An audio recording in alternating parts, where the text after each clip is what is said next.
Oke, sebentar. Oke, untuk presentasinya mau dari teman-teman yang dari rumah atau langsung yang di sini dulu nih? Atau Mas Haris mau duluan? Benar. Ya, tadi udah dibuka ya ininya.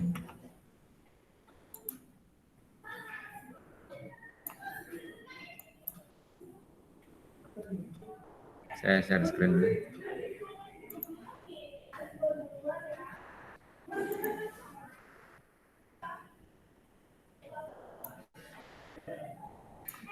Tadi mau saya kirim Pak yang itu yang didaftarkan maksudnya yang PPT saya yang barunya. Oh ya, nggak apa-apa, di ini aja. Itu dia Pak. Salah saya buka SIS. Ya, kalau seandainya ada perubahan, karena ini pokoknya sih saya mau capture yang memang duluan submit, kan tetap kita harus ngasih. Iya, tadi Bapak bilang kita bisa itu ya kalau yang apa perlu terus nggak usah dihapus ulang.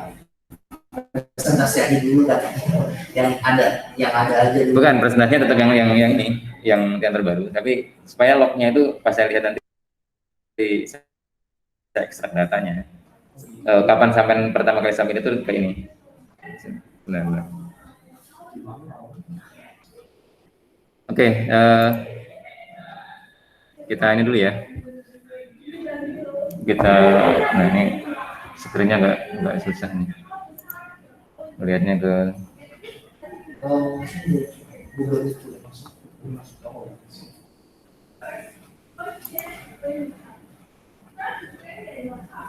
Oke, teman-teman kelihatan dari sana slide-nya nih? Halo? Kelihatan, Pak. Kelihatan ya? Oke, sekarang yang pertama Mas Haris dulu. Nanti yang berikutnya bisa Mas Bambang atau teman-teman dari rumah ya. Sebentar. Karena ini hybrid, jadi meskipun dari kelas, presentasinya harus ini juga nih. Sebentar, saya lagi tune in ini nih di sininya.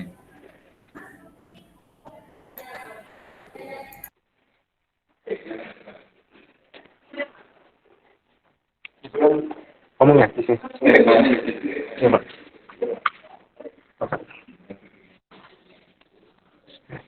Assalamualaikum warahmatullahi wabarakatuh. Waalaikumsalam warahmatullahi wabarakatuh. Saya Harith Fajar Anugrah dari kelas KJS MBA 18. Ingin mempresentasikan tentang studi implementasi sistem Big Data untuk mendukung kebijakan komunikasi dan informatika.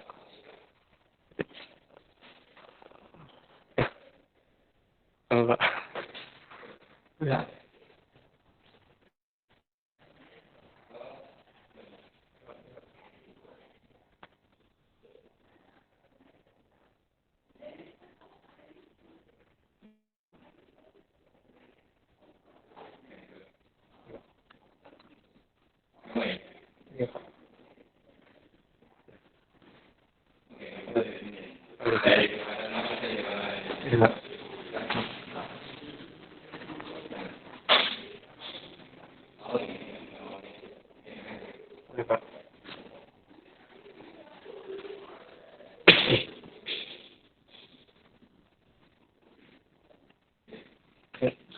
Sumber penulis, tempat publikasi, dan tanggal pembuatannya.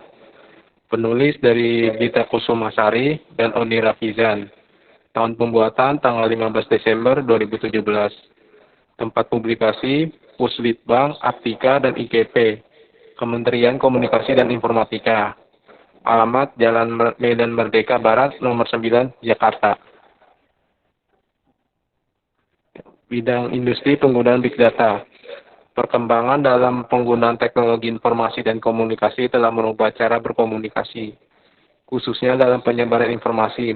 Mulanya metode komunikasi dan distribusi informasi hanya terbatas pada media tertulis, kertas atau surat, dan media elektronik seperti radio, televisi, dan telepon. Sehingga informasi yang beredar masih sangat terbatas dari maupun yang jangkau. terlebih lagi pada distribusi informasi lintas negara. Masyarakat di suatu negara tidak dapat dengan mudah memperoleh dan mengakses informasi yang berkaitan dengan negara lain. Begitupun sebaliknya, berkembangnya internet di era teknologi informasi yang semakin informasi yang semakin banyak, cepat, dan hampir tidak terbatas oleh ruang dan waktu. Hal ini menyebabkan informasi yang beredar dari hari ke hari menjadi sangat banyak, mencakup sebagai informasi dalam bidang.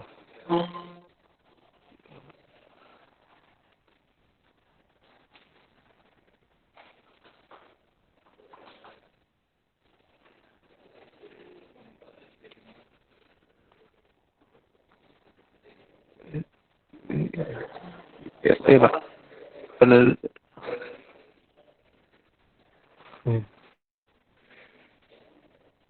Pak. Penelitian ini menggunakan pendekatan secara kualitatif untuk mendalami kebutuhan yang ada. Dalam implementasinya penelitian ini menggunakan metode modified waterfall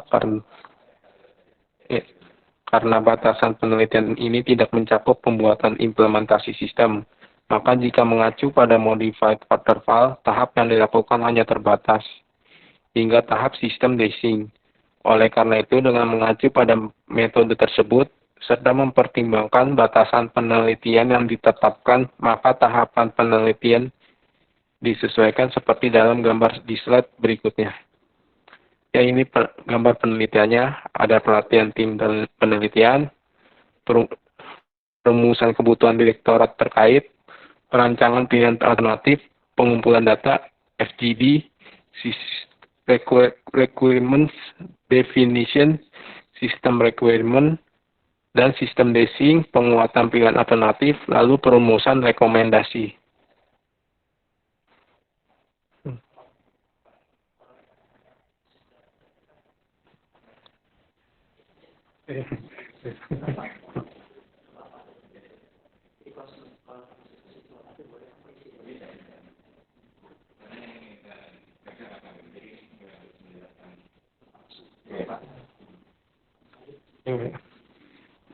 Dalam sistem big data yang akan diimplementasikan untuk media monitoring, text mining dengan metode sentimen analisis akan menjadi core dalam sistem tersebut.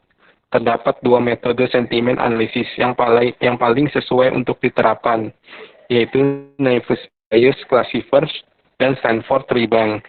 Metode sentimen analisis yang paling sesuai bagi media monitoring adalah Stanford Tree Bank, karena metode tersebut dapat melihat hubungan antar kata dalam tiap kalimat. Berbeda dengan metode yang lain yang umumnya memaknai kalimat yang dengan memecah.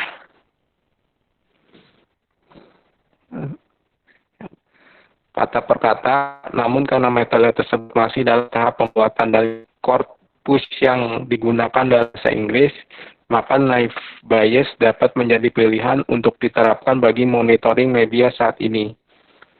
Terdapat 3 alternatif terkait tahapan implementasi sistem big data yang dapat dilakukan, antara lain membangun sistem sendiri, berlangganan yang sudah ada, atau membangun sistem sebagian. Masing-masing alternatif tersebut memiliki keunggulan dan kelemahan yang perlu diperhatikan untuk menjadi pertimbangan.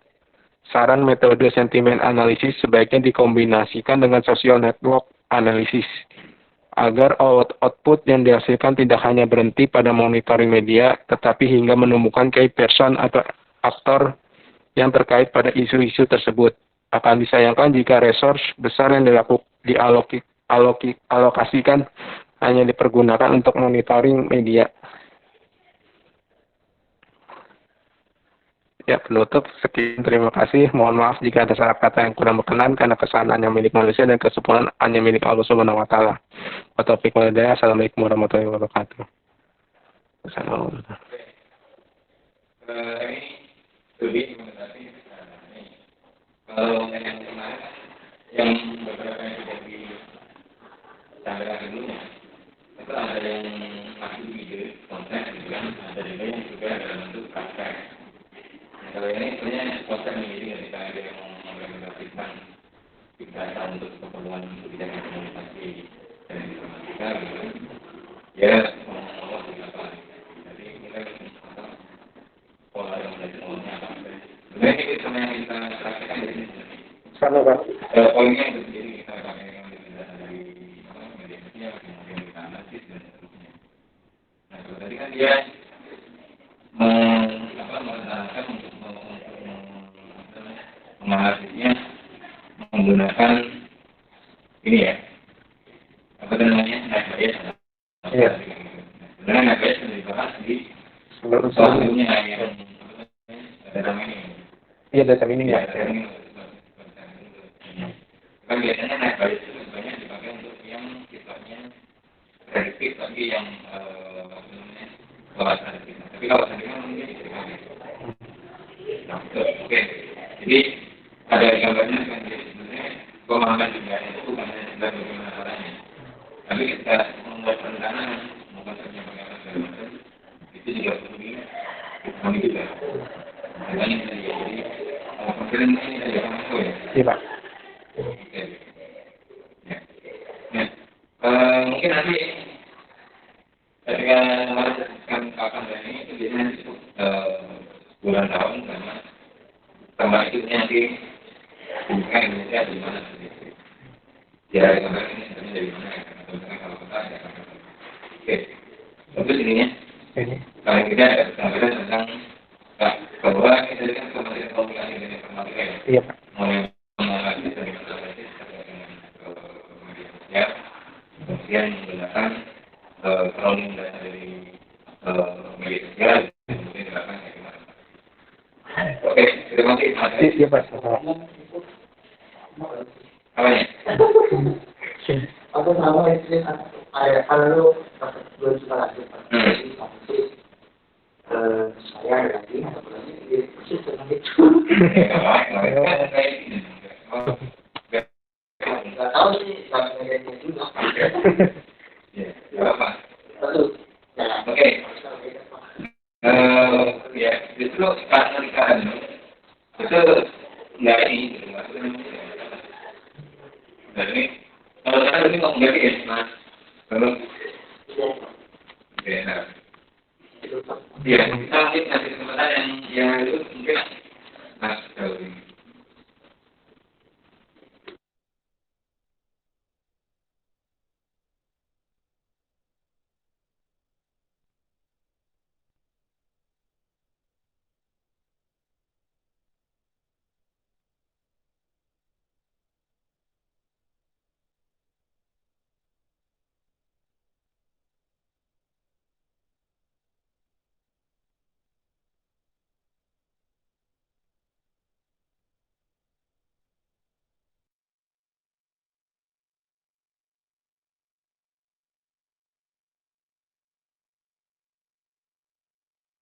Maaf teman-teman tadi sempat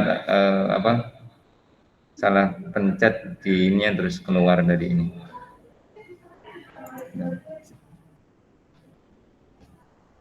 Siapa yang masuk tadi nggak?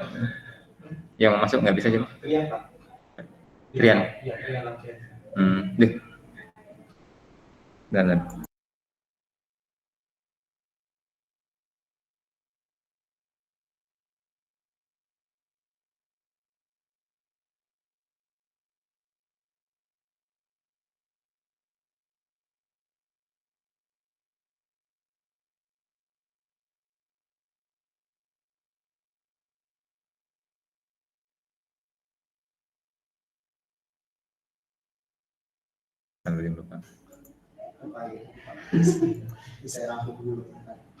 Selanjutnya siapa yang mau ini kan, Mas Adit atau Mbak Anida atau siapa nih? Silakan. Slide-nya bisa ditampilkan dari sini atau dari tempat masing-masing? Saya Pak mau presentasi. Sebentar. Oke, Mbak Nofri ya. Boleh Pak. Mau dari sana atau dari sini slide-nya? Boleh Pak, maaf dari Bapak. Oke. Pak dari saya aja, soalnya ada yang saya ganti. Oh, oke, oke, oke. Maaf ya Silakan. Pak. Nggak apa-apa, nggak apa-apa, silakan.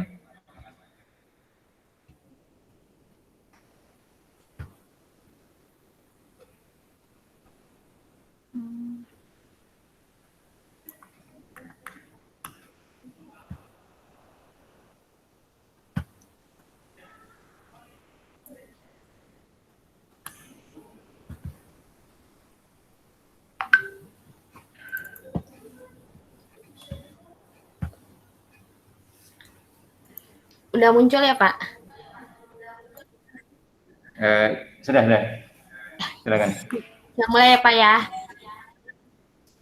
Silakan. Assalamualaikum warahmatullahi wabarakatuh.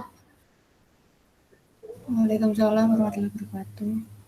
Baiklah, saya akan presentasi ya dengan judul Big Data dalam bidang kesehatan. Perkenalkan, saya sendiri Novi Silawati, kelas SI 18 MBI. Sebelumnya akan saya jelaskan apa itu Big Data. Big Data adalah suatu data yang memiliki volume yang besar baik terstruktur maupun tidak terstruktur yang memenuhi bisnis sehari-hari. Dengan menggunakan Big Data, kita bisa mengambil data dari sumber apapun dan menganalisisnya, sehingga dapat menemukan jawaban yang memungkinkan dan dapat menyelesaikan tugas terkait dengan bisnis. Big Data juga bisa menganalisis sebuah wawasan yang bisa mengarah pada keputusan yang lebih baik dan perbisnisan yang strategis. Selanjutnya yaitu, apa itu Big Data dalam bidang kesehatan? Big Data mengacu pada informasi yang berjumlah besar, yang dikonsolidasikan, dianalisis, dan oleh teknologi tertentu dan diterapkan pada bidang kesehatan. Ia akan menggunakan data kesehatan tertentu dari suatu populasi dan berpotensi membantu mencegah epidemi dan menyembuhkan penyakit. Selanjutnya yaitu Big Data juga berperan untuk mendapatkan data pribadi pasien dan akan mengurangi kesalahan pihak rumah sakit dalam memberikan obat. Hal ini biasanya terjadi karena pihak rumah sakit kekurangan data dari pasien tersebut. Dengan adanya Big Data, hal ini tidak akan terjadi lagi. Selanjutnya itu penerapan Big Data dalam bidang kesehatan.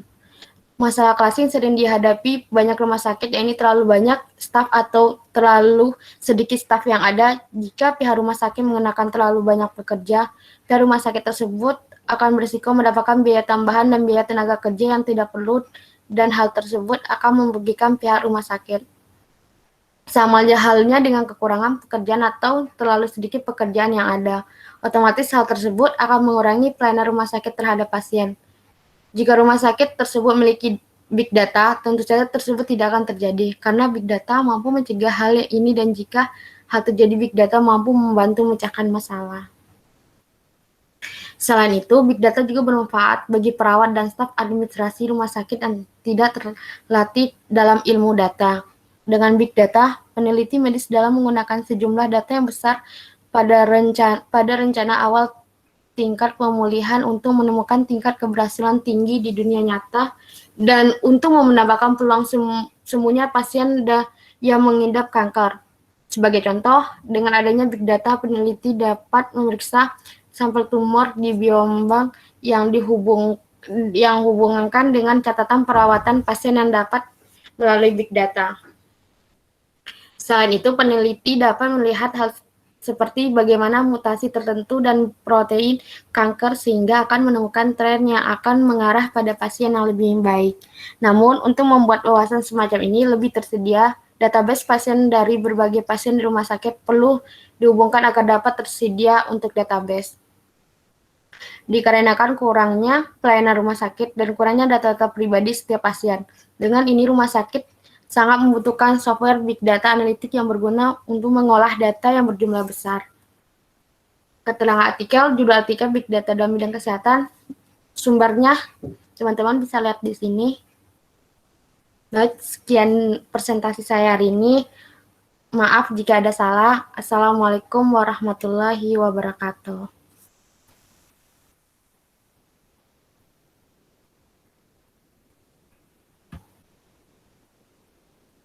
Waalaikumsalam warahmatullahi wabarakatuh. Maaf nih, mengoperasikan ininya masih split screen. Oke, itu tadi presentasi dari Mbak Nofri terkait dengan big data untuk ini ya, apa, rumah sakit. Iya, Nah, bidang tadi kesehatan. sumbernya tadi dari apa tadi? Artikel ya? Iya, Benar. Dan ini memang konteksnya ini ya, kerjanya di bidang kesehatan ya. aku enggak, Pak. Yang di kesehatan waktu itu siapa? Kayaknya ada kan waktu itu? Mbak Heni kayaknya, Pak. Oh, saya lupa saya yang ingat apa nggak ketukar-tukar tuh cuman ini Mas Denny sama sama si Alo itu yang ingat kalau ininya apa karena sering jadi contoh ya. Oke. Kenapa kemarin milih artikel ini yang menarik apa tadi ya ketika milih itu? Menarik aja gitu, Pak. Nah itu tadi sebenarnya cukup menarik tuh. Memang salah satu kelebihan big data itu untuk dunia medis seperti itu. Jadi kalau selama ini kan orang mau memprediksi ini kanker ini stadium berapa gitu kan. Itu terlalu rumit, apalagi kalau dokternya cuma lihat sekilas gitu. Nah, apalagi nanti mungkin dokternya juga punya apa tuh namanya, punya apa terpengaruh oleh selagi dia sedang capek atau sedang stres atau sedang apa gitu kan. Kemudian baca analisis apa data pasien kan mungkin cuma sekilas. Nah kalau dengan big data memang dia bisa ini ketika ada foto ininya gitu apa tuh namanya sel kankernya kemudian dibandingkan dengan yang lain itu nanti bisa diprediksi ini umurnya udah berapa gitu kan stadiumnya stadium apa dan seterusnya. Termasuk juga hal yang lain. Cuman memang yang jadi kendala adalah datanya itu tadi kan big data itu kan bukan apa ya bukan jurus mujarab begitu megang big data langsung beres semuanya karena data tadi bisa tersimpan di mana-mana gitu kan ya tadi contohnya apakah rumah sakit itu sendiri punya datanya semuanya jadi semua pasien-pasien yang lain itu disimpan di rumah sakitnya kalau itu mungkin pasti gitu kan tapi kan kalau hanya mengandalkan dari rumah sakit tadi juga masih susah kenapa karena untuk bikin modeling yang bagus kita harus punya data yang banyak yang waktu itu kita singgung di kelas data mining ya begitu juga dengan ketika memprediksi kanker dan lainnya. Nah makanya memang big data itu kan karena dia bisa tersedia dari mana saja, itu sehingga tadi ketika dengan adanya teknologi big data, suatu institusi itu bisa menaruh datanya di tempat lain atau dia bisa punya akses ke data tertentu, misalkan punyanya lembaga riset gitu kan atau punyanya Kementerian Kesehatan dia kemudian mensentralize data terkait dengan pasien bukan data pasien sih data terkait dengan penyakit kanker dan seterusnya gitu kan sehingga nanti bisa dan itu memang salah satu manfaat dari data memang oke. Itu ininya salah satu kegunaannya bagus untuk ininya. Nah jadi makin banyak ini ya makin banyak gambaran tentang apa yang bisa dilakukan dengan big data gitu. Tapi ya sekali lagi untuk bisa benar-benar dijalankan itu bukan cuman Pak kita pakai big data langsung besok semuanya beres enggak.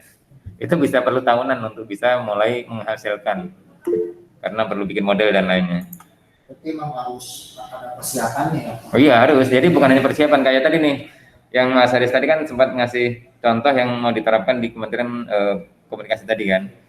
Itu dia baru bikin konsep, oke mau diambil data apa. Kalau tadi ini contohnya kalau Mas Haris tadi kan sentimen analisis untuk media sosial. Kalau yang ini tadi kesehatannya apa nih fokusnya? Misalkan terkait dengan kanker nih. Contohnya kalau di Jakarta kan ada rumah sakit Hermais kan. Itu misalkan dia perlu data itu bisa saja. Oke. Jadi nggak perlu di persiapan itu nggak ada persiapan jadi semuanya jenis aspek juga gitu. Iya, jadi gini, dia pertama mau memfokuskan di bidang apa. Kemudian yang punya datanya dia apa. Itu perlu disiapkan di awal, bukan kayak modelnya Pak, saya mau mobil balap langsung orang bisa jadi tiba-tiba menjadi jago balapan kan nggak bisa gitu juga kan. Ya kan oke, kamu balapannya mau di segmen apa? Motor atau mobil, kemudian di apa nih gitu kan, mau F1 atau cuman mungkin ini kampung gitu kan. Tarekam gitu kan itu diinikan dulu. Nah sama hanya dengan di rumah sakit tadi dia mau fokusnya apakah semua aspek rumah sakitnya atau ini tertentu gitu kan Misalkan tadi baru ini dulu nih, apa itu namanya, tadi untuk terapi kanker misalkan. Kalau tadi yang kanker kan satu hal, mungkin kalau dari administrasi rumah sakitnya tadi juga iya tuh. Ketika suatu saat rumah sakit dia mau menganalisis pasien, ini kira-kira seperti apa, kan perlu baca data histori sebelumnya. Sementara data itu tersimpannya dalam bentuk teks, bukan dalam bentuk ini kan, langsung kesimpulan kan enggak kan. Jadi kan harus dibaca urutannya nih. Jadi kapan ngapain, misalkan dulu dia pernah sakit ini, kemudian berapa bulan berikutnya sakit apa, kemudian berapa berikutnya apa, kemudian dilakukan perawatan apa, gitu kan, itu perlu dirangkum semuanya. Itu bisa pakai dengan big data. Oke, makasih Mbak Nafri. Makasih Pak. Selanjutnya silakan. Mungkin yang ini dulu nih, yang lain ini ada apa itu namanya, Mbak Nida, kemudian ya makasih Mbak. Silakan yang mau berikutnya atau ditunjuk. Saya ya Pak. Ya, ini masih ada beberapa orang kok. Oke, silakan Mbak Nida. Mau dari sini atau dari sana slide-nya? Dari sini aja Pak. Slide-nya mau kita ini kan atau Dari saya. Oke, siap. Ya, silakan.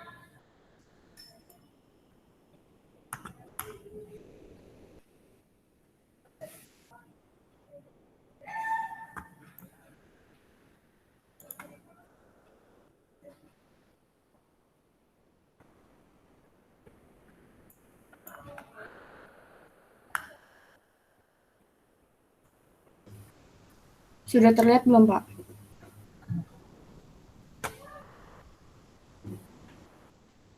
Sudah, silakan lanjut.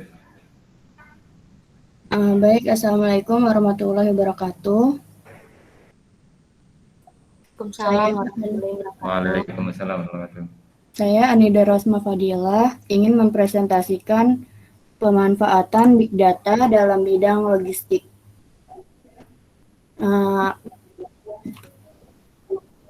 Pemanfaatan Big Data ini diambil dari artikel Taman Melati, Bandung. Ini penulisnya Dr. Zaroni. Nah, selanjutnya, saat ini banyak perusahaan yang berusaha memperoleh dan menggunakan data untuk mengambil keputusan bisnis dan operasional secara tajam dan akurat. Beberapa informasi penting seperti prediksi volume penjualan, preferensi pelanggan, dan optimasi kapasitas operasi telah menjadi kebutuhan penting bagi para pebisnis di era kompetisi saat ini. Data telah menjadi kekuatan dan sumber daya penting bagi perusahaan dalam mengelola bisnis secara sukses. Masalahnya, data saat ini tersedia begitu banyak dan kompleks. Para manajer perlu memilah dan mengolah data menjadi informasi yang relevan dan akurat. Begini aja. Nah, dari sisi nilai informasi, Big Data ada 3 dimensi pemanfaatan Big Data dalam organisasi bisnis. Yang pertama yaitu Slide-nya masih yang pertama tadi. belum pindah Pak. Belum pindah. Karena yang tampil di kita sih yang ini, yang apa, ada kiri dan tengahnya itu, bukan slide-nya juga. Ini. Belum bergeser. Yang mana Pak? Mungkin gini, sama pakai dua window bukan? Pakai yang jendela ini share-nya Pak. Ya, tapi yang share jendela yang ini, yang jendela mentahnya, bukan jendela yang full screen-nya. Oh iya. Nah, ini iya. Ya. Jadi yang kelihatan di kita adalah yang slide pola ini, bukan slide yang full. Oh iya ya Pak. Gini aja kali ya Pak. Ya nggak apa, kita ngikut aja. Dari sisi nilai informasi Big Data, ada 3 dimensi pemanfaatan Big Data dalam organisasi bisnis. Yang pertama, efisiensi operasional. Nah, dalam efisiensi operasional ini ada 3, peningkatan tingkat transparansi. Yang kedua, optimal konsumsi sumber daya. Yang ketiga, perbaikan kualitas dan kinerja. Nah, dimensi yang kedua yaitu interaksi pelanggan. Nah, dalam interaksi pelanggan ini melalui meningkatkan loyalitas preferensi pelanggan. Yang kedua, menyajikan secara akurat dalam pemetaan, segmentasi, dan penargetan pelanggan. Yang ketiga, yaitu mengoptimalkan interaksi pelanggan dengan layanan. Nah, dimensi yang ketiga yaitu model bisnis baru. Dalam model bisnis baru ini mengkapasitaskan data untuk meningkatkan revenue stream dari produk saat ini dan menciptakan revenue stream baru untuk mengembangkan produk baru. Nah, jadi dalam model bisnis baru ini dapat aliran pendapatan, revenue stream-nya ya aliran pendapatan.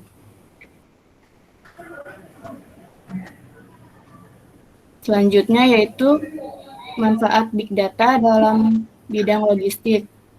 Yang pertama, ketepatan dalam penanganan pasar. Yang kedua, kustomisasi layanan secara radikal. Yang ketiga yaitu pengelolaan bisnis baru.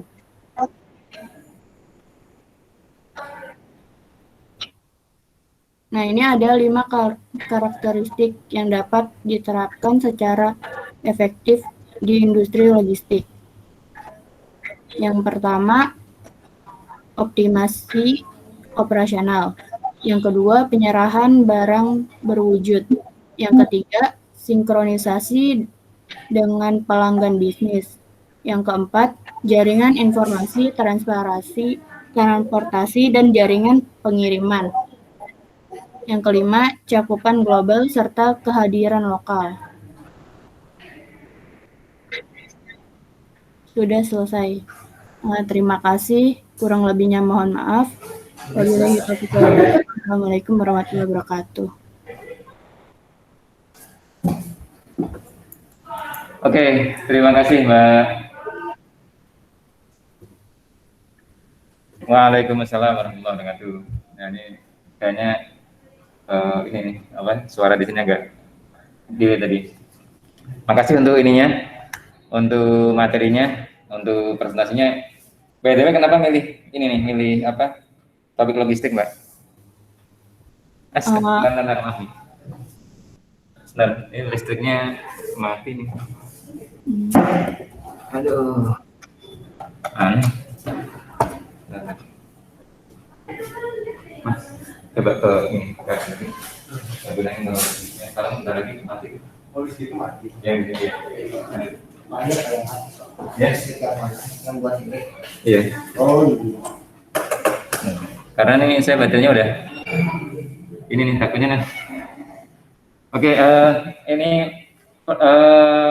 Mbak Ninda pernah itu biasa pakai logistik untuk ngirim belanja online? Karena pekerjaan saya juga itu Pak, dalam bidang logistik itu Pak. Halo? Karena itu Pak, pekerjaan saya juga kayak gitu Pak. Oh, gitu. Iya. Sebentar ya.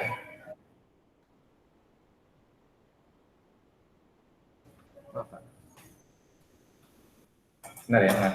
Lagi. Oh iya, sebentar Pak. Masih.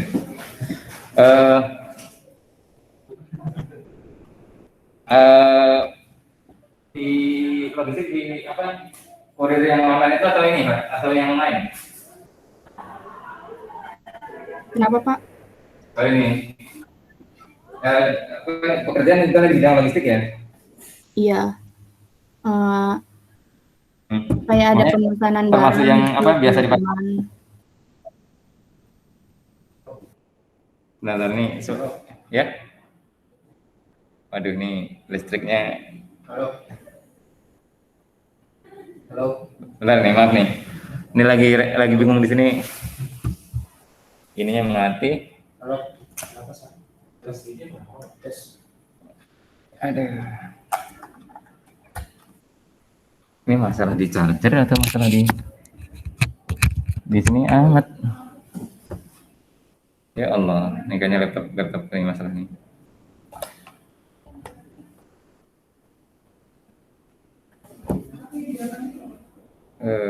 Sebentar. Ada gambar ini. Ya, bukan, ini udah mau habis baterainya. Maaf nih Mbak, karena bentar lagi ke ini nih kayaknya nih, mati jaringan. Oh iya Pak, nggak apa-apa. Ya, tinggal 15 menit. Ya, sebentar. Oke. Mungkin terpaksa saya pakai HP nih. Terpaksa nih, mohon maaf nih.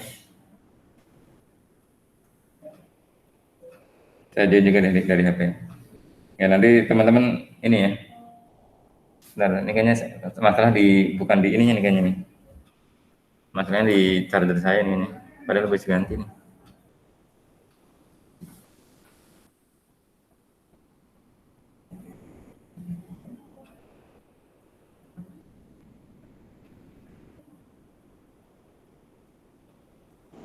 Big data juga ada metodenya.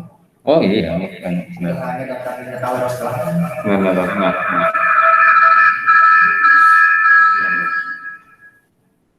Saya memastikan kalau ini. Baik. Karena ini bentar lagi mati nih, sebentar.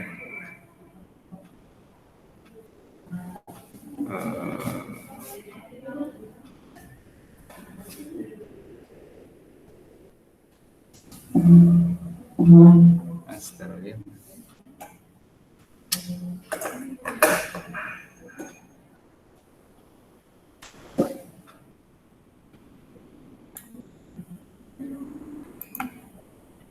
Ya, kayaknya ini saya nih.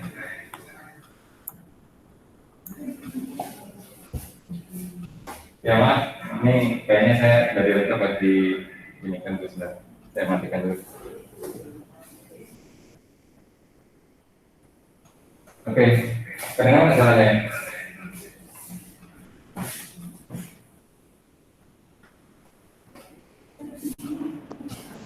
Halo, cek. Pak, jadinya kayak dua device gitu.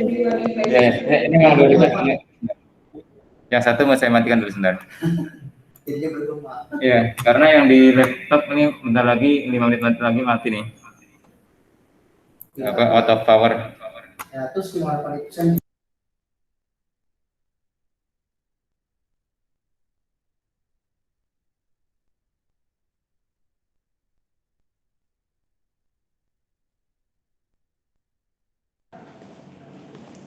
Halo, cek. Ya. Nah, ini saya harus.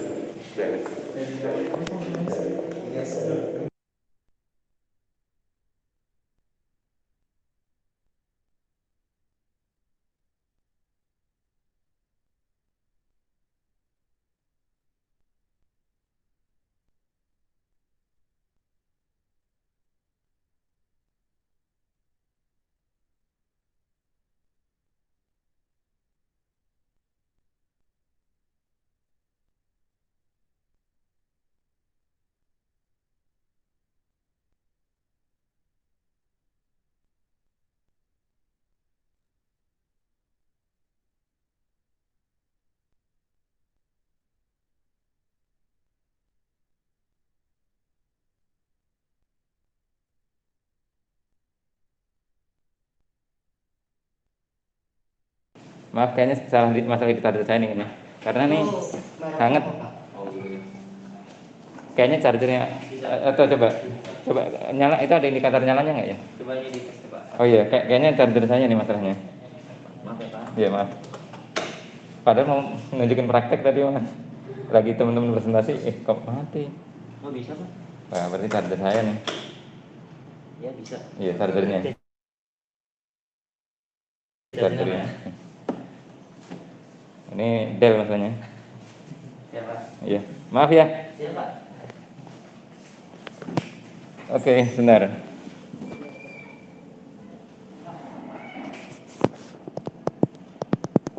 Oke, halo, cek. Suara saya kedengaran? Kedengeran, Pak. Benar. Kedengaran ya? Maaf nih, ini terpaksa saya harus dari ini nih. Dari HP nih, jadinya karena yang laptop ini somehow tiba-tiba chargernya mati nih. Oke, saya lanjut sedikit deh nanti untuk ini tadi ya. Jadi untuk yang tadi Mbak Anida ini kan apa presentasikan itu kan terkait dengan logistik ya. Logistik harga itu kan sangat ini ya, sangat apa itu namanya? Harga yang kompetitif itu kan sangat sangat menjadi penentu. Selain harga juga layanan ya. Iya, Pak, betul. Ya, kalau boleh tahu yang logistik yang selama ini kan bidang itu nggak termasuk yang bermain di yang melayani marketplace atau lain lagi?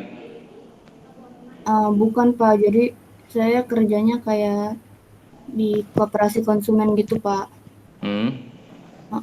Jadi ngirimnya ke cabang-cabang koperasi gitu. Oh, oke, ya, ya. Jadi ngerasain pengalamannya logistik, tapi mungkin kalau tadi konteksnya kan ini ya,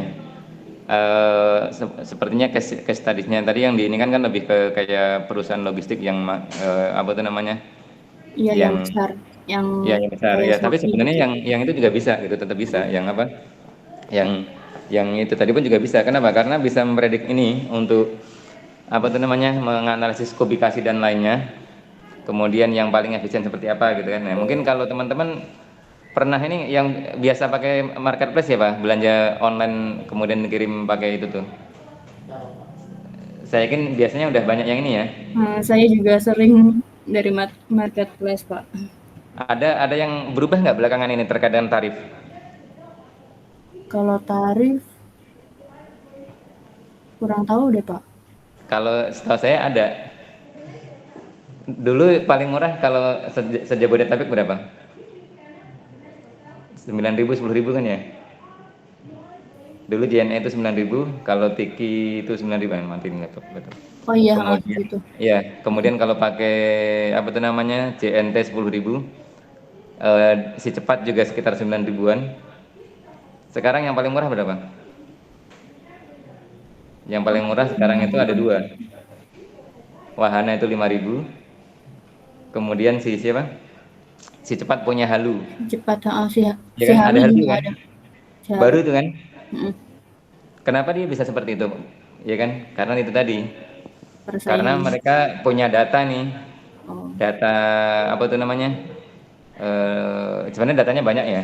Contohnya adalah kalau sebelumnya itu untuk membuat optimalisasi operation itu kan mungkin agak repot gitu kan, agak susah. Termasuk lagi kan orang untuk membuktikan bahwa barangnya sudah datang segala macam kan sekarang agen apa itu namanya kurirnya harus ngefoto kan. Ya sekarang kan harus ngefoto, kalau dulu kan enggak. Nah itu big data, kenapa? Datanya tidak disimpan. Kemudian nanti sama si marketplace maupun dari si siapa? Si perusahaan ekspedisinya dia bisa menganalisis itu foto itu, kalau dulu kan foto asal aja tetap bisa disubmit kan, tapi nanti bisa dianalisis apakah foto itu benar foto menunjukkan bentuk sudah diterima, kemudian ada rusak atau tidaknya itu bisa diinikan. Nah sehingga dari situ bisa meningkatkan kualitas layanan, ya kan. Dan sekarang kan di pengiriman Jabodetabek kan paling sehari sampai kan rata-rata, meskipun pakai yang paling murah. Seingat saya gitu, kalau saya belanja pakai jatahnya apa itu namanya free ongkir misalkan 6.000, bahkan juga nggak bayar karena dapat free ongkir, 1 hari sampai. Kenapa seperti itu? Karena dia bisa memonitor pergerakan barangnya lebih mudah dan orang melaporkannya juga lebih mudah. Itu mungkin kalau nyambung dengan konteks yang dipresentasikan Mbak Anida tadi ya, itu. Jadi memang peran big data itu cukup besar untuk optimalisasi itu. Yang senang siapa ya? Semuanya. Masyarakat dapat harga yang lebih kompetitif, layanannya cepat. Ya karena tadi ya big data dipakai untuk meningkatkan layanan dan lainnya tadi. Nah, ada hal lain Mbak Anida yang mungkin kenapa kok tertarik mengangkat ini tadi?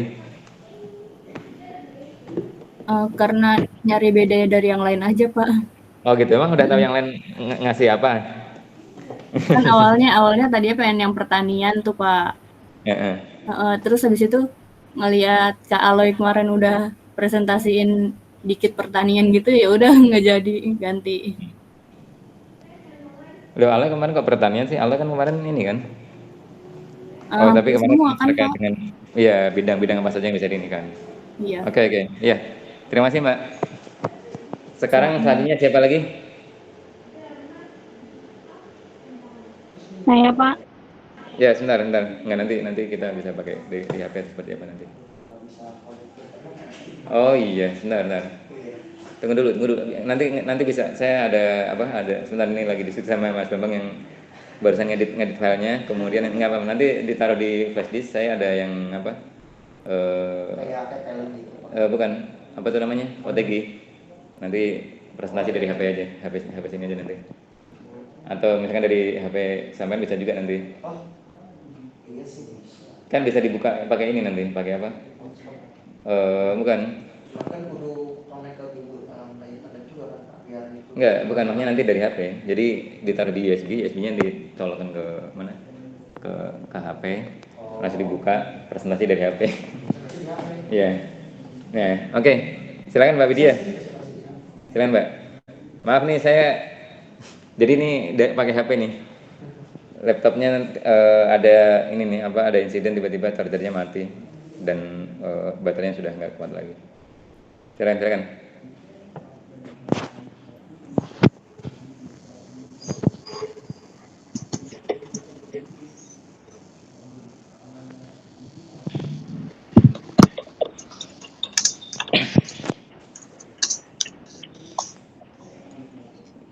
Spesialis operator kan Mbak Nofri ini.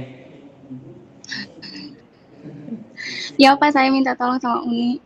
Iya, nggak apa-apa. Justru itu bagian daripada apa tuh namanya ini kehidupan kuliah membentuk apa tuh namanya network dan membentuk ini. Dari situ nanti akan terbentuk ikatan yang akan ke bawah sampai masa tua. Termasuk pas lagi suka dukanya kerja nanti. Nggak apa-apa. Bagus memang. Silakan, silakan. Baiklah, Assalamualaikum warahmatullahi wabarakatuh. Waalaikumsalam warahmatullahi wabarakatuh. Di sini saya Widya Agustina dari kelas SI 18 MBI. Saya ingin mempresentasikan tugas individu dengan judul Pemanfaatan Big Data dalam Perkembangan Ekonomi dan Bisnis di Indonesia. Tahun dan publikasinya yaitu pada 3 Januari 2019 yang ditulis oleh Waldi dan Iwan Krisnadi. Next. Ini. Selanjutnya, bidang penggunaan Big Data.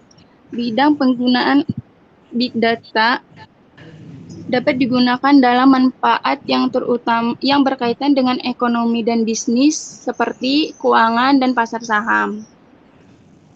Keuangan dan pasar saham itu menjadi alat yang sangat berguna dalam menganalisis pergerakan pasar saham yang sangat kompleks dan bantuan dalam membuat keputusan keuangan global. Kemudian industri dan telekomunikasi yang merupakan industri yang memiliki jaringan global dalam meningkatkan pelayanan pelanggan dan konsep Big Data dapat diterapkan dengan sangat baik. Layanan kesehatan. Manfaat Big Data dalam layanan kesehatan ini yaitu elektronik hal seperti analisis hasil laboratorium yang diunggah oleh pasien, memeriksa gejala pasien secara online, dan dapat menyesuaikan dengan resep yang akan diberikan. E-commerce adalah perdagangan yang transaksinya menggunakan perantara perangkat elektronik yang terhubung satu sama lain dalam ruangan virtual. Ekonomi kreatif yang dapat dipahami sebagai aktivitas atau transaksi ekonomi yang menitik beratkan pada media internet. Pada ekonomi digital ini, pasar serta transaksi antara penjual dan pembeli berlangsung di dunia maya atau internet tanpa ada tatap muka. Tujuan Big Data. Tujuan Big Data dalam ekonomi dan bisnis di Indonesia ini, Mbak, yang pertama, slide-nya belum geser. Yang lain belum bisa lihat. next Masih di selanjutnya. slide halaman kedua nih.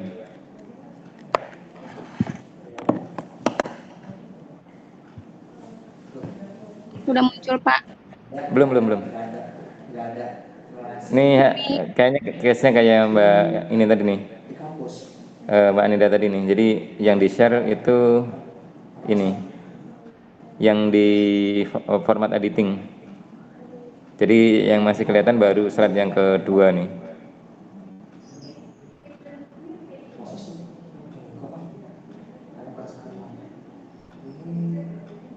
Slide ketiga. Bapak udah muncul. Belum. Mungkin dari Mbak ininya tadi. Nah, udah ini baru. Ini sekarang tujuan big data kelihatan udah. Tujuan Big Data. Tujuan Big Data pada ekonomi dan bisnis ini yaitu mengetahui respon masyarakat terhadap produk-produk yang dikeluarkan dan melalui analisis sentimen di media sosial. Membantu perusahaan mengambil keputusan secara lebih cepat dan akurat berdasarkan data. Membantu meningkatkan cerita perusahaan di mata pelanggan, mengetahui tren pasar dan keinginan konsumen seperti pada e-commerce dan ekonomi kreatif. Next, selanjutnya.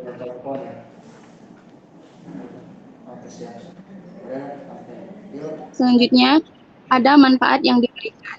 Manfaat yang diberikan Big Data dalam perkembangan ekonomi dan bisnis di Indonesia ada 6, yaitu ada 6 sektor, yaitu e-commerce, keuangan, perbankan, telekomunikasi, transformasi publik, dan ekonomi kreatif. Pada keuangan dan perbankan, manfaatnya seperti menganalisis pergerakan pasar saham, mengamati neraca perdagangan, mencegah money laundering, analisis kredit, dan manajemen risiko. Untuk manfaat kali itu peningkatan layanan pasien, sistem ribut, laporan kesehatan masyarakat, transformasi data kesehatan, pengawasan dan respon terhadap kesehatan masyarakat. Yang bermanfaat untuk mencegah kehilangan pelanggan, analisis terhadap panggilan, perencanaan dan optimal jaringan, antisipasi perangkat mobil, dan pengembangan produk baru. Transportasi publik yang bermanfaat untuk mengetahui jumlah penumpang dari setiap rute yang ada, lamanya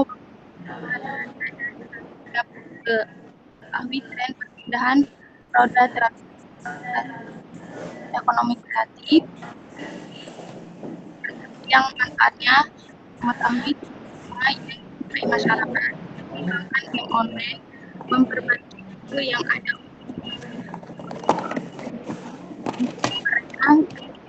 untuk mereka saya. Bila ada kekurangan, saya mohon maaf. Jadi, Assalamualaikum warahmatullahi wabarakatuh.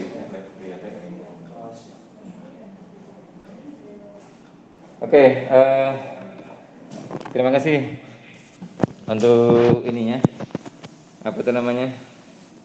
Presentasinya, Mbak Widya. Jadi kalau ini sapu jagat lagi nih, ya kan? Semua aspek disinggung ininya. Apa itu namanya? Semua apa itu nih? Semua industri lah. Itu tadi sumbernya dari artikel atau dari apa tadi, Mbak? Iya, dari artikel. Saya tertarik, Pak, kaget juga nih. Search-nya justru malah di Google, di Yahoo ya, bukan di Google ya. Iya. Padahal saya dulu pertama kali bikin email tuh Yahoo, sekarang malah udah nggak pernah pakai Yahoo-nya lagi gitu, nggak pernah pakai search lagi. Nggak apa-apa, ini cuman ini aja, cuman apa, selingan aja. Tapi itulah teknologi big data. Maksudnya si Google bisa menguasai itu ya karena mereka menguasai big datanya ya. Teknologi big datanya dia lebih awal maju, ketinggalan sama ini. Tadi kalau dilihat kan banyak aspek yang diinginkan tadi ya, terkait dengan transportasi, kemudian ekonomi kreatif dan lainnya. Kebayang nggak sih ekonomi kreatif kalau penggunaan big data, contohnya apa sih saat ini? Kebayang nggak, Mbak?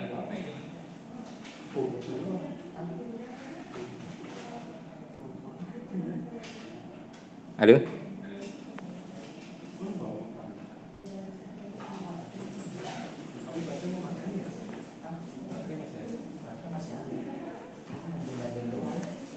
Mbak Widya, jangan masih mute nih suaranya. Enggak.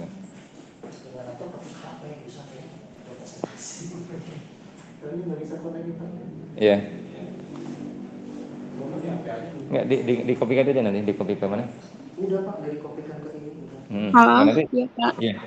Nah, eh kalau ekonomi kreatif tuh kebayangnya apa kalau big data untuk ekonomi kreatif? Kebayang nggak saat ini apa? Contohnya kayak game online gitu ya Pak. Nggak tahu tuh. Sebenarnya yang paling jelas adalah ekonomi kreatif diantaranya adalah YouTube. Ya kan orang kan apa tuh namanya menghasilkan uang dengan ini kreatif ya kan.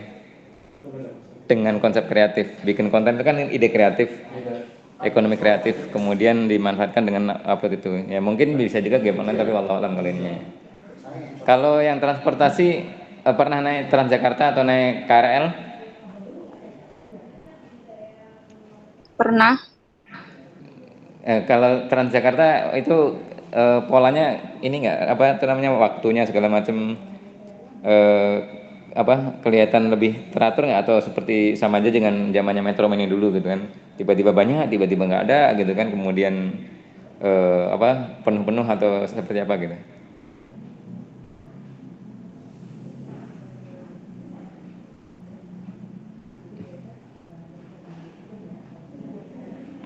Halo? Nah, oke mungkin saya ini kan aja. Jadi memang big data digunakan di banyak industri diantaranya tadi ya apa transportasi itu kayak Transjakarta itu menggunakan big data untuk itu. Jadi untuk menganalisis rute mana yang rame, kemudian jam-jam berapa sehingga nanti mereka bisa membuat apa tuh namanya perencanaan yang baik untuk penentuan jumlah armada yang disiapkan di masing-masing rute. Kemudian jam berapa saja sih yang baiknya frekuensinya itu tiap berapa menit gitu kan. Kemudian misalkan sudah siang itu lebih jarang, kemudian nanti sore ini lagi itu bermula dari ini analisis yang dihasilkan dari big data. Kenapa? Karena ketika orang tap in tap out itu kan kebaca kan jam berapa orang ini termasuk orangnya itu berangkat dari mana ke mana gitu. Itu bisa diinikan. Oke, ya terima kasih Mbak Widya. Selanjutnya siapa lagi yang mau presentasi berikutnya? Maaf nih karena saya dari HP nggak bisa lihat apa secara utuh nih. Siapa lagi yang belum nih? Mas Aditya belum ini ya?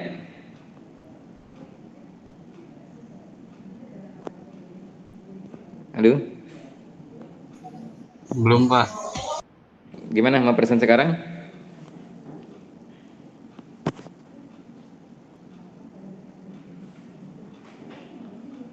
Atau gimana?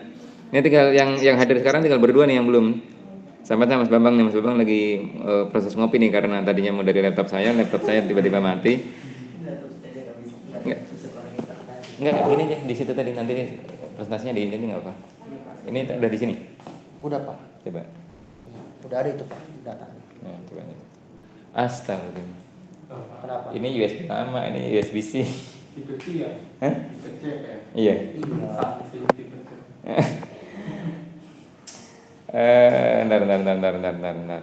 Bentar, kayaknya saya ada ini. Tunggu dulu. Ini karena insidennya nggak ini nih. Nggak terduga. Iya, sebentar. Pas saya aja pakai presentasi. Benar, iya. Gimana Mas Adit mau ini dulu? Mau presentasi dulu? Aku izin hari Selasa, Pak, kalau boleh. Mari gitu. Iya, kalau soalnya lagi. Bisa ngecek ininya nih yang sudah ke-upload nih. Tadi saya udah download semua, cuman karena apa? Somehow chargernya mati, baterainya nggak kuat sampai berapa jam nih. Oke, sebentar. Ini berarti tinggal Mas Bambang nih yang nih lagi nyari teknis untuk bisa mindahin ini. Udah itu udah ada. Berikan layar sama. Iya, bisa. Bisa. Bisa mindahin. Coba kelihatan nggak layarnya? Oh, kelihatan. Coba lihat layarnya. Kelihatan. Oke, silakan. Mas.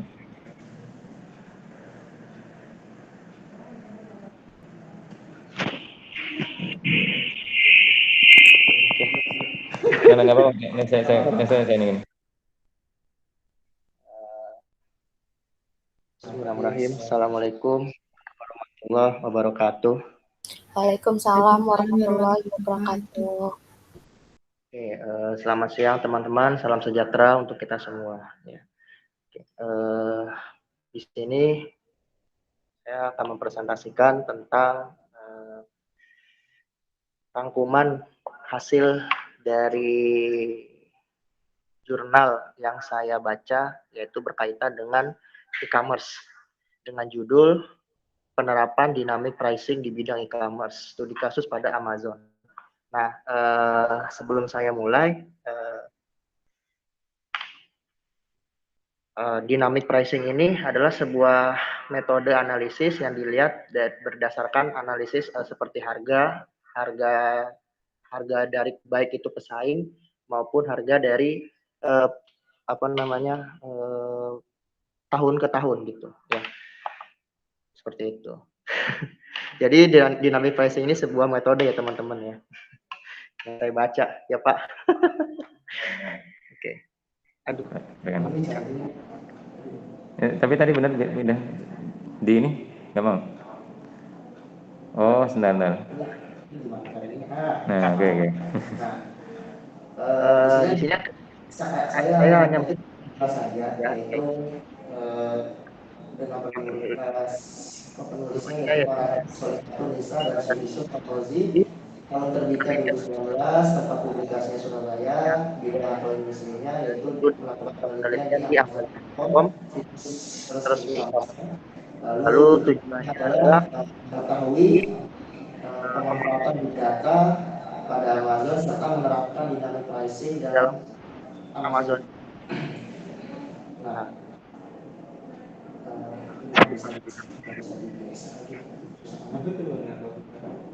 gimana biasanya? Dua ini. Baik, saja pendahuluannya yaitu teknologi informasi dan komunikasi mendorong perubahan pola konsumsi masyarakat dari konvensional ke komputerisasi alias ke digital. Teknologi ini mengubah kehidupan, salah satunya yaitu memanfaatkan transaksi bisnis yang disebut dengan electronic commerce atau yang bisa disebut dengan e-commerce. Berdasarkan data dari BPS yang terjadi di Indonesia mengalami peningkatan dalam 10 tahun terakhir, yaitu sebesar 17%, ya, dengan jumlah usaha sebesar 26,2 juta. Ya. Lalu survei global SQ yang menunjukkan 86% orang Indonesia membeli produk atau jasa secara online. Nah, di sini menurut survei yang dari global ini bahwa 86% hampir 100% lah ya, itu semuanya menggunakan online untuk transaksi jual beli. Jadi selebihnya masih menggunakan cara tradisional ya, yaitu COD, tatap muka. Ya. Kemudian hal tersebut didorong oleh meningkatnya pengguna internet melalui smartphone Indonesia. Oke. Jadi peningkatan 86% itu berdasarkan pengguna internet yang ada di Indonesia sebesar 86%. Lalu tingkat kembali di tahun sepanjang 2018, yaitu transaksinya itu mencapai 77.764 triliun. Ya, wow, gede sekali ya. Lalu nilai ini meningkat sebanyak 151% dibandingkan tahun sebelumnya, mencapai 30.942 triliun. Wow. Ya, jadi di sini perkembangan e-commerce dari tahun ke tahun makin meningkat seiring perjalanan waktu, dan faktor yang menentukan peningkatan itu adalah masyarakat Indonesia itu sudah mengenal namanya internet. Seperti itu. Aduh, begini. Di ini juga multi touch. Nah, lanjut yaitu di sini saya menggunakan pengutipan dari jurnal yang sebelumnya, ya, yaitu dengan metodenya dynamic pricing, ya, yaitu berdasarkan dari big data yang membuat basis data besar untuk menjadi nilai yang dapat digunakan oleh petinggi perusahaan atau pimpinan dalam menentukan keputusan.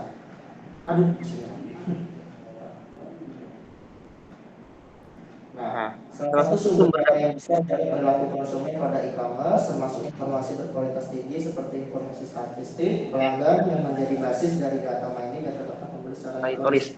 Terdapat 5 karakteristik yang dilakukan, yaitu description beragam, volume data yang begitu besar, pengumpulan data yang terkontrol dan dapat diandalkan, lalu memiliki kemampuan mengevaluasi hasil dan terakhir yaitu untuk mengintegrasikan proses existing. Sudah.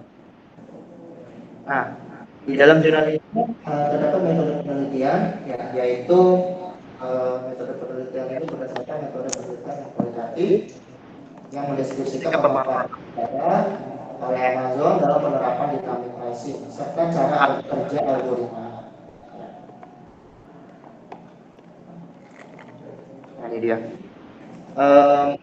Mengutip dari jurnal sebelumnya, yaitu analisis pricing untuk penjual ke seller.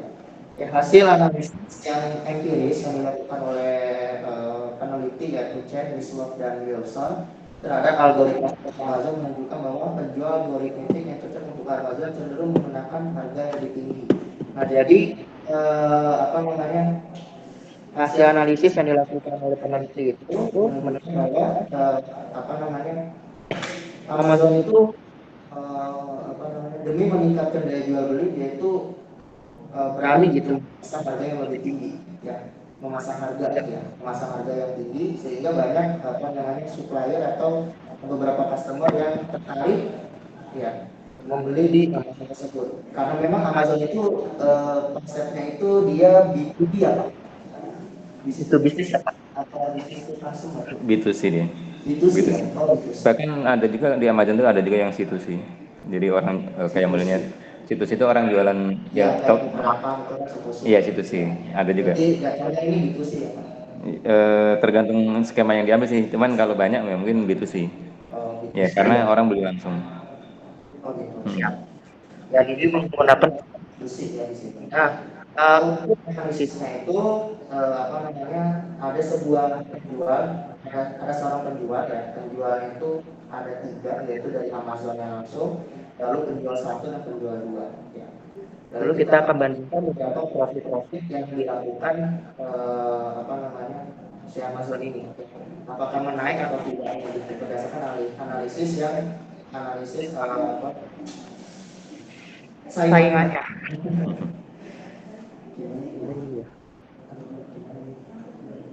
Nah, ini dia ada grafik pencapaian harga. Nah, di sini ada grafik penjual 3 garis merah. Nah, gambar 1,1 ini menunjukkan bahwa di sini ada yang grafik yang dari sini ya, yang merah ini sampai ke sini. Nah, ini adalah grafik harga. Lalu di sini melewati yang sebuah penjual ya, ada penjual harga, ada penjual 2, penjual 3, penjual 4, penjual 1, penjual 3 dan seterusnya. Jadi yang garis merah ini dia melewati, terus dia meningkat dengan waktu. Nah, di sini dia dapat si Amazon ini dalam kategori di sini Amazonnya ini Pak ya, algo penjual ini ya Pak. Jadi penjual itu penjual 2, penjual 4, penjual 1, penjual 3 gitu. Jadi di sini mengalami yang garis merah ini. Oke. Itu di tahun 2014. Nah, lanjut ke grafik dari kedua penjual. Ya. Nah, di sini ada grafik kedua penjual yang keterangannya yaitu dengan harga termurah dari semua penjual lainnya. Ya. Nah, di sini garis merah kita lihat dari yang harganya $20 ya. Nah, di sini terus ya di sini mengalami. Nah, di sini dia menyaingi dengan seller-seller yang sebelumnya yang sebatas ini $12 ya, ini ya, dia $12 ini. $12. Jadi si algo penjual ini dalam artian ini si Amazon ini dia mengalami peningkatan begitu besar. Lalu grafik yang ketiga Lalu ke grafik yang ketiga yaitu Amazon dari sekarang menetapkan harga produknya. Nah, jadi harga-harganya sudah mulai nih. Jadi si Amazon ini menetapkan harga terjual terbaik di semua penjualannya. Jadi dari sini harganya ini berapa persen? 80, 10, sekitar sini lah ini kan tadi berapa ini? Kayak 80 ini. 80.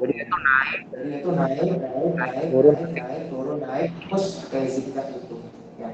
Dan dia Dan dia satu satu apa apa namanya namanya salah satu e-commerce yang yang mencapai harga penjualan terbaik di tahun ini tahun 2014. lalu Eh, kita langsung ke Nah, kesimpulan ini adalah dari pembahasan yang dibahas yang sudah dikatakan bahwa Amazon sudah mendapat big data yang mampu meningkatkan sales pembelian. Nah, model yang digunakan yaitu dynamic pricing yang dilakukan pada Amazon mampu meningkatkan daya jual dan pembelian. Selain itu, pelanggan dalam data customer ini yang terdiri dari penduduk Amerika dan Eropa memiliki tingkah laku berbeda pada penduduk Indonesia. Nah, pertanyaan besar apakah bisa diterapkan di Indonesia atau tidak dengan menggunakan strategi model yang digunakan, strategi dan model yang digunakan. Ya, nah ini data pustakanya. Ya, ini saya mengutip dari situsnya Microsoft ya, Microsoft tadi. Baik, sekian pesan dari saya. Maaf, beberapa topik lainnya. Assalamualaikum warahmatullahi wabarakatuh. Waalaikumsalam warahmatullahi wabarakatuh. Jadi hari ini kelas paling unik ini. Presentasi pakai HP yang mereview juga pakai HP. Tengah jalan tiba-tiba ini. Oke. Bisa di stop share dulu. Oke. Ya. Makasih Mas Bambang. Ini terpaksa diskusinya online padahal di depan ini nih. di depan. Karena bareng sama yang lainnya nih. Gara-gara hybrid kelasnya ya. BTW sebelumnya kan yang mau dikumpulkan kan bukan itu tadi ya. Ini kan revisi tugas ya ini ya istilahnya. Iya Pak, Kalau karena ini Pak, apa namanya salah satu jurnalnya sudah dipakai oleh Mas Ali. Jadi adalah saya pakai jurnal yang lain itu, tapi saya udah mungkin dua jurnal Pak. Yang satu jurnalnya itu salah persis, yang satu jurnal itu lagi Pak. Saya ke jurnal. Dua jurnal tentang bidang komunikasi, satu jurnal bidang komunikasi, satu jurnal buat bidang e-commerce. Oke. Kalau sebenarnya ini pernah tahu nggak kalau tadi sebenarnya saya nggak tahu nih terkait dengan Amazon itu. Jadi gini, sekarang modelnya e-commerce tuh mereka kadang bermain dua kaki. Bermain dua kakinya tuh orang jualan silakan, tapi dia juga bisa melayani pembelian. Tapi dia nggak punya barang. Jadi pembelian artinya apa? Jadi gini, daripada saya pusing-pusing milih nyari yang mana gitu kan, toko yang mana gitu kan, yang paling murah, yang paling reliable, yang paling apa, ya sudah saya belinya langsung dari toko Amazon misalkan. Artinya apa? Amazon itu sebenarnya nggak punya produknya, tapi dia sudah bisa ini bukan bilang bicara Amazon nggak punya produknya ya. Kalau di Amazon sana itu, jadi kalau Amazon itu mohon maaf, Amazon itu kan memang mereka punya produknya sendiri. Ya kan, maksudnya punya produknya sendiri itu mengelola, beda dengan modelnya si Tokopedia atau Bukalapak. Makanya Amazon itu punya sistem warehousing yang paling canggih kan, pernah lihat kan, yang barangnya itu ini kan pakai robot segala macam gitu kan. Jadi ngambil robotnya itu udah kayak orang balapan. Jadi nanti pokoknya semua kemasan sampai dengan nanti di drop ke tempat bagian truk segala macam itu sudah otomatisasi. Nah itu mereka punya jadi ini. Otomatis ya Pak, jadi pembelian itu walaupun dia barang yang nggak ada itu otomatis. Jadi gini, ada juga konsepnya kalau yang marketplace itu modelnya ya sudah saya nggak jualan, saya nggak punya barang, tapi ini bukan Amazon ya tapi misalkan. Iya Pak. Berarti sama yang Amazon sama eBay ya? Ya mirip. Beda. Kalau eBay itu modelnya kayak Bukalapak, tapi dulu eBay itu dipakai untuk jualan barang bekas dulunya. Jadi eBay itu dulu besar dari jualan barang bekas.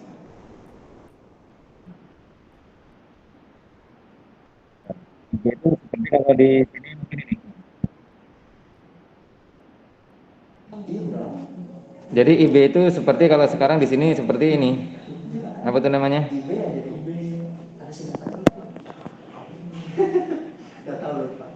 Jadi gini, eBay itu kalau eBay itu dulunya dia seperti apa tuh namanya penjualan apa tuh namanya online untuk barang bekas yang modelnya dilelang.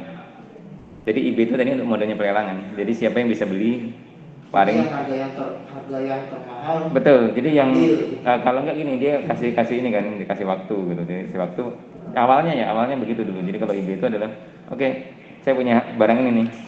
Saya menjual berapa nih? 1.000.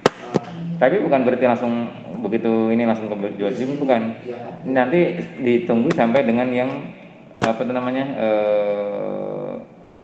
ini yang paling mahal. Sampai dengan batas yang ditentukan. Jadi jatuhnya bukan ini ya. Bukan jual Jual sih jual, cuma jualnya itu ya dengan cara menaikkan. Jadi polanya gini, jualnya itu bukan langsung jual beli jadi ini. Saya pasang sekarang. Bukan berarti orang langsung nawar atau langsung ini deal bukan. Dia tuh istilahnya bet apa itu namanya apa ya? Bidding. Bidding itu seperti apa? Taruhan lah. Tapi bukan taruhan judi ya bukan. Oke, kayak modelnya di lelang kan gitu. Iya. Oke, saya mau jual ini emas ini nih misalkan atau misalkan apa barang antik ini. Oke, kita buka dengan harga $10.000. Siapa yang berani lebih? Oke, saya berani 20.000. Oke, 20.000 dan seterusnya. Nanti ada beberapa. Betul. 30.000. Nah, misalkan kayak gitu. Tapi kalau di eBay itu dibatasin. Oke, ini saya buka sekarang, saya tutup 20 hari lagi. Jadi pas yang hari terakhir tadi di siapa yang paling tinggi itu yang dapat. Gitu. Jadi ada deadline itu, deadline. Nah, betul ada set waktunya. Deadline itu ya deadline lelangnya. Iya. Jadi si penjual ini tinggal nunggu aja nih, banyak tinggal mantau aja nih namanya sama. Iya, atau aja. Kalau penjualnya udah nggak usah mantau dia tinggal lihat terakhirnya aja. Cuman kalau yang mau beli, oke saya mau berapa nih? Waduh, ini kalau ada orang kalau dia memang tertarik dia akan ini. Nah, jadi agak berbeda dengan kayak itu sih Pak di TC yang dari Bitcoin itu kan jadi mantau grafik. Oh iya. Tapi itu kan yang mau beli. Iya. Jadi modelnya kayak lelang modelnya. Kalau lelang di offline itu kan oke, barang ini mau berapa segala macam gitu. Cuman kalau lelang offline kan cepet tuh. Cuman berapa menit atau berapa jam selesai kan. Kalau itu enggak. Nah, sementara kalau apa Amazon itu enggak seperti itu. Amazon itu dia B2C. Amazon dengan suppliernya B2B. Ya kan? Tapi Amazon itu menjadi penengahnya dengan ke customer. Jadi orang belanja online. Jadi yang perorangan beli ke Amazon tadi jatuhnya B2C itu bisa. Iya. Tapi Amazon itu disuplai dari pabrik dari segala macam lah gitu kan distributor ininya. Worker kerjasama gitu. Iya, nah itu, nah terus mereka kumpulkan itu makanya warehouse tercanggih di dunia itu Amazon. Termasuk dia buka ini kan, buka apa itu namanya? Bukan Alibaba Pak. Bukan, kalau Alibaba itu dari sisi penjualan terininya. Tapi kalau warehouse-nya ya Amazon. Termasuk kita belanja ke tokonya mereka, tinggal ambil barangnya dia langsung hitung. Udah tahu langsung kita ambil berapa. Kita nggak perlu lagi antri ke kasir, udah langsung keluar aja, langsung motong. Kita kembalikan lagi, langsung kepotong sendiri, berkurang sendiri otomatis. Ada itu. Itu sistem Amazon. Ada kayak gitu, itu yang offline. Artinya belanja langsung. Nah, oke kembali lagi ke ini tadi nih kalau Amazon seperti itu tadi kan ada dynamic pricing ya. Jadi kalau di Indonesia itu coba aja buka Tokopedia atau buka Bukalapak atau beberapa marketplace yang lain atau saya nggak tahu yang lainnya ya. Itu dia melayani, kita mau belinya ke toko-toko online itu tadi atau langsung ke ininya, kemana? Ke Bukalapaknya. Lah Bukalapaknya belikan dari mana nih? Dia sudah tahu pakai algoritmanya nih. Iya. Kalau barang ini itu yang paling bagus tuh dari toko mana? Yang harganya paling bagus juga.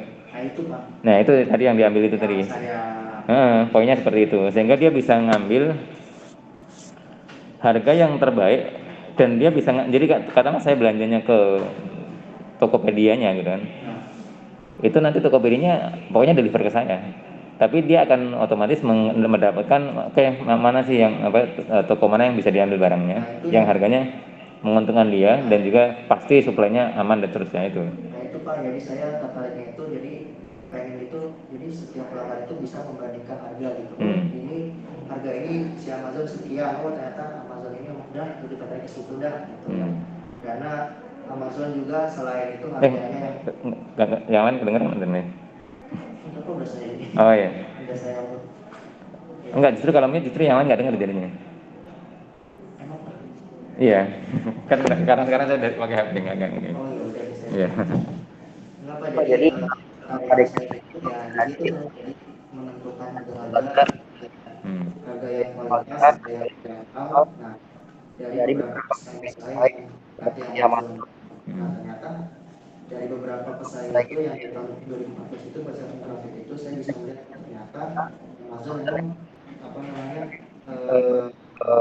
apa produknya serta harga-harga yang terjangkau dan kualitas. Nah, jadi dibandingkan dengan penjual lainnya itu yang saya tangkap dari Iya. grafiknya itu. Oke. Ya kalau saya tangkap tadi sih dia mau mengeset harga, tapi tadi dia membaca pesaingnya seperti berapa, kemudian nanti dia bisa ngikutin kan ketika pesaingnya ada turun Ya, dia. itu yang bakal menentukan keputusan si customer itu. Oh, Iya. udah deh itu kita pilih. Yaudah deh kita pilih aja Amazon. Oke, ini sudah hampir 3:30. Tadi sih kalau apa tuh namanya? Kalau nggak ada kendala teknis tadi mau sekalian kita demokan. Jadi saya udah siapkan skenario untuk crawling data dari Twitter, kemudian kita melakukan sentiment analysis, kemudian melakukan analisis yang lain.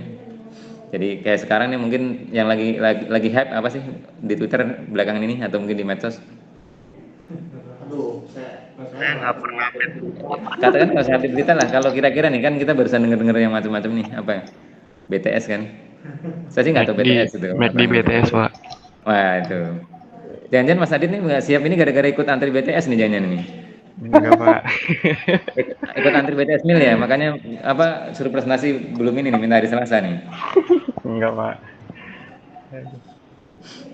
Ya, contohnya seperti itu kita bisa analisis tuh trennya seperti apa gitu kan. Jadi mungkin kita bisa juga analisis percakapan terkait dengan apa BTS mil itu mulainya kapan, hari apa, kemudian itu sentimennya positif atau negatif dan seterusnya. Itu bisa kita eksplor, termasuk yang diucapkan paling banyak itu apa sih selain kata-kata BTS tadi gitu kan, misalkan apakah enak atau nggak enak segala macam seperti yang kemarin Aloy sempat contohkan itu itu bisa kita ini kan. Dan saya tadinya sudah sempat crawling data itu, cuman somehow ada insiden chargernya mati sehingga nggak bisa dilanjutkan ya. Itu data-data itu yang di scraping itu Gimana? kan scraping itu ya. Itu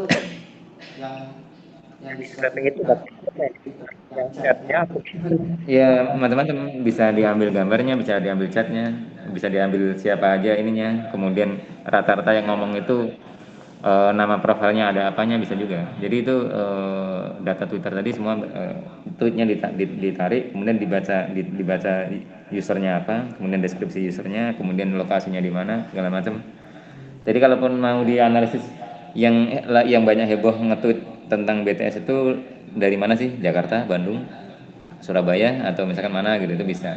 Kemudian bisa asal yang ketika dia nge-tweet dia menyertakan lokasi. Kan kadang nggak, ketika ada itu bisa dianalisis gitu. Dan dulu waktu saya menganalisis seperti itu yang paling heboh itu orang Bekasi. Jadi yang paling banyak kalau nge-tweet itu koordinatnya dihidupkan, kemudian juga paling bikin bising itu Bekasi dulu. Contohnya seperti itu bisa dianalisis. Kemudian nanti Bandung segala macam itu bisa dianalisis. Dan ini untuk marketing segala macam itu penting kadang. Ya, rencananya mau menunjukkan itu. Selain nanti menunjukkan bagaimana cara menggunakan Hadoop-nya. Karena kan Hadoop itu akan kita mudah memahami kalau kita paham logik yang mau digunakan. Di antaranya tadi crawling data dan analisisnya. Karena kan rata-rata ini ya apa tuh namanya rata-rata kan baca data dari data yang tidak terstruktur. Nah kemudian kita ekstrak polanya segala macam itu kan pakai data itu. Dan ini sebenarnya nyambung dengan yang dibahas sebelumnya, data mining gitu. Kapan itu Pak? Nah ya terpaksa berarti nanti hari Selasa. Nah oke, mungkin ini kita nyoba hari ini ya offline. Ternyata juga lebih banyak nggak bisa hadir nih meskipun memang di luar jadwal yang biasa ya, karena namanya juga kelas pengganti. Nah kira-kira teman-teman nanti lebih prefer online lagi atau offline? Silahkan, saya akan ngikutin. Kebetulan 2 minggu depan saya bisa offline kalaupun malam. 2 minggu ke depan. Jadi misalkan memang Maksudnya bisa dalam online nggak Pak? Bisa aja, bisa aja, bisa aja. Kayak sekarang ini kan juga ada yang online kan, nggak apa. Justru itu kita terakomodir karena sebelumnya pun yang semester lalu pun kan juga diusahakan kalau maaf semester ini, kalaupun tadinya kan sempat diminta untuk hybrid kan, dosanya datang ke kampus, bagian mahasiswa juga digilir untuk datang ke kampus, tapi sebagian yang lain lagi online gitu kan. Ya seperti yang sekarang kita lakukan ini gitu. Itu bisa saja karena kita mengakomodir ya kendala di teman-teman ya, karena memang kuliah sambil kerja gitu kan, atau kerja sambil kuliah ya sama aja itu nanti bisa ininya. Cuman tadi ketika kita offline dan mau mencoba mengeksplor kan, saya bisa tunjukkan di proyektor, tapi teman-teman kan kalau bawa laptop sendiri atau kemudian di lab kan bisa nyoba. Ketika nyoba kemudian ada kendala kan bisa langsung didatengin, oh gini loh caranya gitu kan. Nah kalau online kan susah, harus orangnya share screen kan, share screen kemudian ya terbatas, kita harus mandu kan, coba kamu klik ini gitu kan. Kalau seandainya itu kan bisa pinjam mouse-nya langsung di explore gitu. Itu sih, itu bedanya. Oke, jadi udah yang hadirnya udah present semua ya berarti ya, kecuali Mas Adit nih yang belum bersedia nih. Jadi rencana 2 kali pertemuan selesai, jadinya masih belum selesai nih. Ya kan ada lagi yang belum present? Kalau sudah nggak ada ya mungkin kita cukupkan dulu nih untuk hari ini. Mohon maaf tadi ada kendala teknis. Harapan saya tadinya kalau jam 1 bisa agak lama gitu kan. Jadi 2 pertemuan sekarang kita rapel gitu. Kemudian bisa mencontohkan atau mendemokan praktek tadi. Ya karena kendala teman-teman dan juga kendala teknis ini tadi tiba-tiba mati nih, mau dilanjut pun juga nggak bisa. Ya nanti kita lanjutkan nanti diskusinya di mana, di grup teman-teman prefer yang mana. Nanti tolong di feedback supaya bisa kita putuskan in advance. Ini kan masih ada berapa hari lagi, Minggu, Senin, Selasa, masih ada 3 hari lagi ya.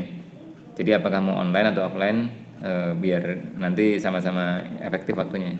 Jadi kalau misalkan offline ya saya mungkin dari maghrib udah berangkat sampai sini sebelum jam 8 gitu kan, sehingga bisa nyiapkan. Kalau seandainya online ya teman-teman sudah standby di tempat masing-masing gitu kan. Itu.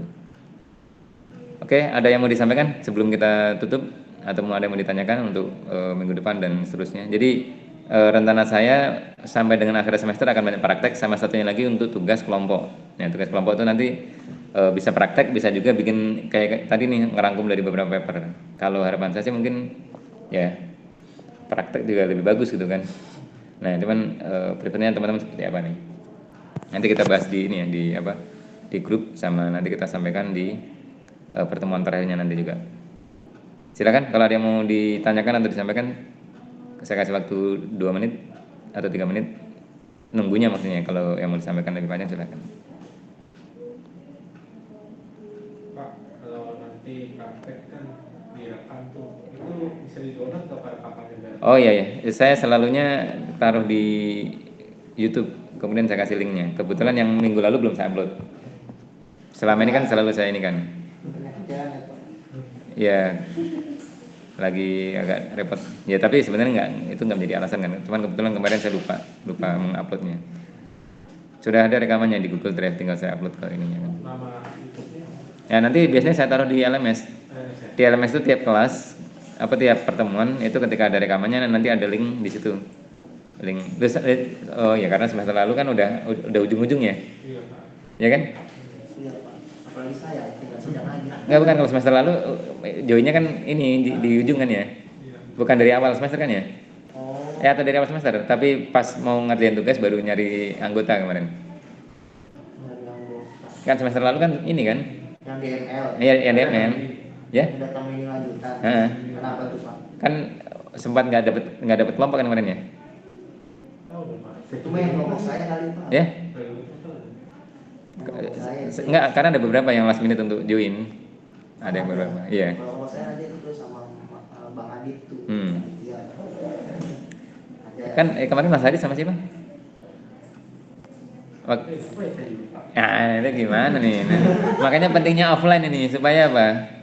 Kuliah itu jadi ada ini kan experience untuk membangun ini. Oke, nggak apa itu nanti sesi Saya berikutnya. aja kalau saya salat, Pak. Oke, oke. Nggak ada lagi? Silakan. Oke, cukup ya. Oke, kita cukupkan sekian. Mohon maaf atas kendala teknis dan ketidaknyamanan yang terjadi pada pertemuan hari ini. Yang jelas untuk minggu depan itu saya sebenarnya sudah posting di grup itu di LMS itu offline. Saya postingnya offline, tapi nanti coba karena hari ini kita usahakan offline yang hadir cuma 2 orang gitu kan. Nanti kita lihat ininya. Mungkin ya memang bedanya kalau hari ini kan jamnya bukan jam reguler kan. Kalau yang untuk hari Selasa kan memang normalnya ya teman-teman kuliah kan gitu. Ya, nanti kita ini kan di kelas apa di Itu mereka grup. kelompoknya.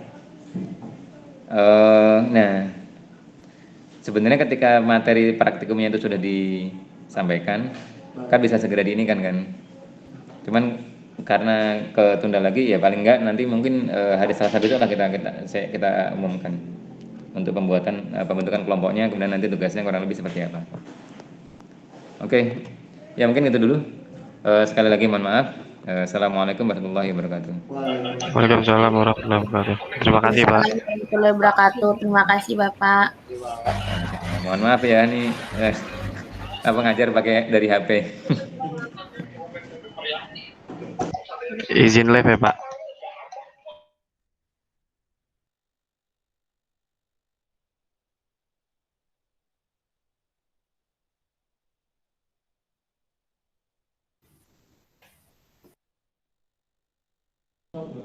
Maksudnya berapa di Yunus? Tapi belakang sih. Oh.